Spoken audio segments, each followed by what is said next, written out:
Mali, West Africa. One of the poorest countries in the world, with 70% of its rural population living below the poverty level. A place with extremely limited health care access and one of the highest child mortality rates. For the 12 million people who call Mali home, this is daily life, with limited help for self-improvement, limited means for economic independence, and for thousands of beggars on the streets, limited hope for a better future. I saw the realities of poverty. I saw the realities of lack of water. I saw women walking 25 kilometers to get water. I saw no crops. It changes the way you see the world. And you can't help but want to do something. And it's not really about, I felt like it was more, I had to do something. You can't see that happening and not do something.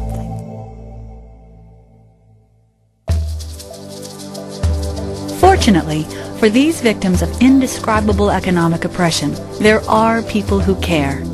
People who are helping the poorest of the poor. Some by using the teachings and principles of credit unions. One such person has been described as an icon within the worldwide cooperative credit and economic development field, and whose leadership qualities have been defined as unparalleled in the world of cooperative finance.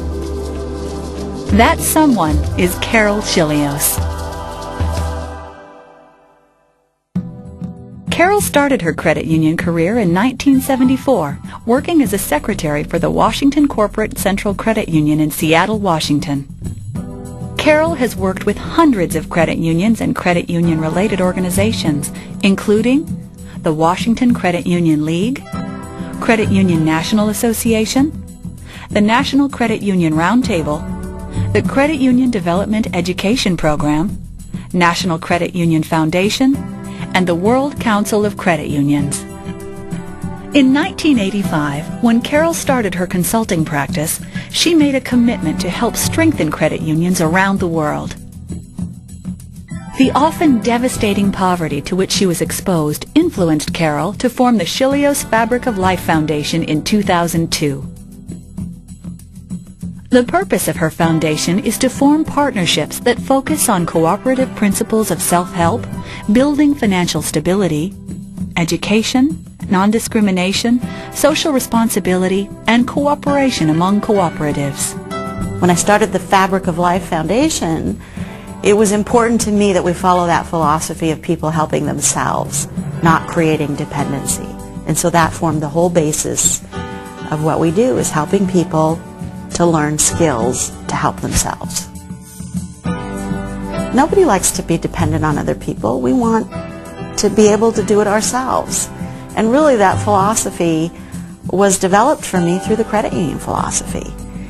It's exactly the same thing, people helping each other to help themselves. It's not me going to help them, it's me giving them resources so they can help themselves. That's really what it's all about. And that's powerful.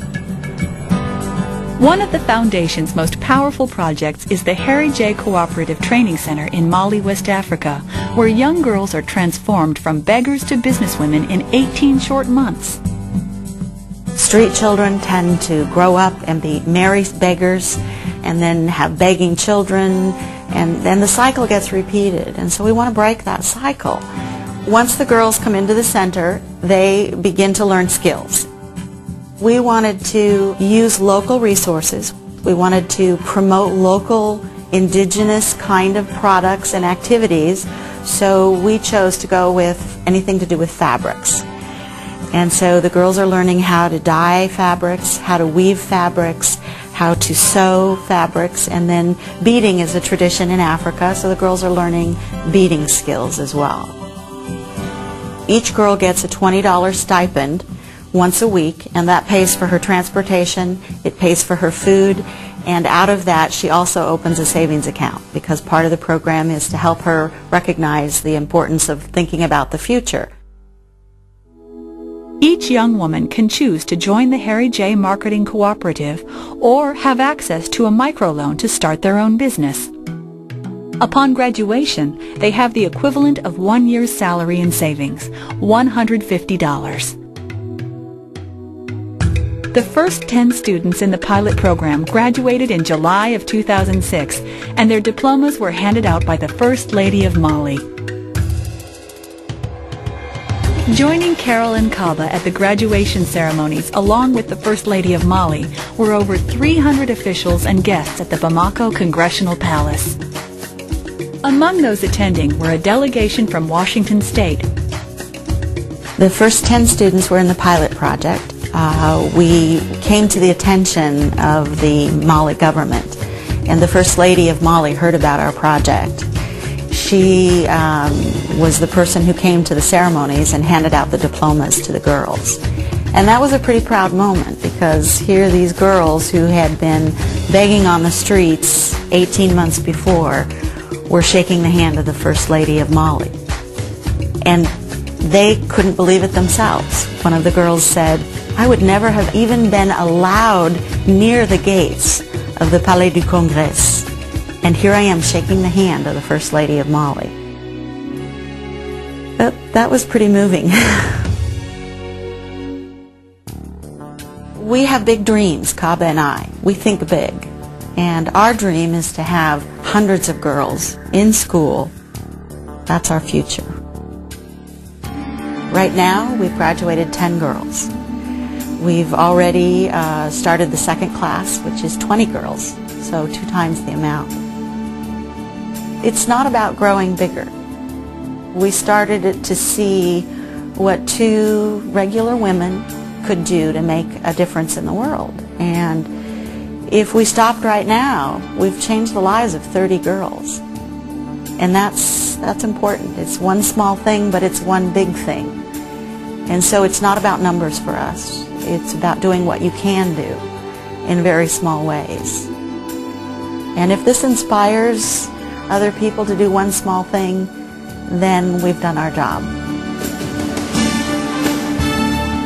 Ladies and gentlemen, in recognition for her commitment to forming cooperative partnerships that improve access to affordable credit, education, and health care worldwide, the National Credit Union Foundation is proud to honor Carol Schillios as this year's recipient of the Herb Wegner Memorial Award for Individual Achievement.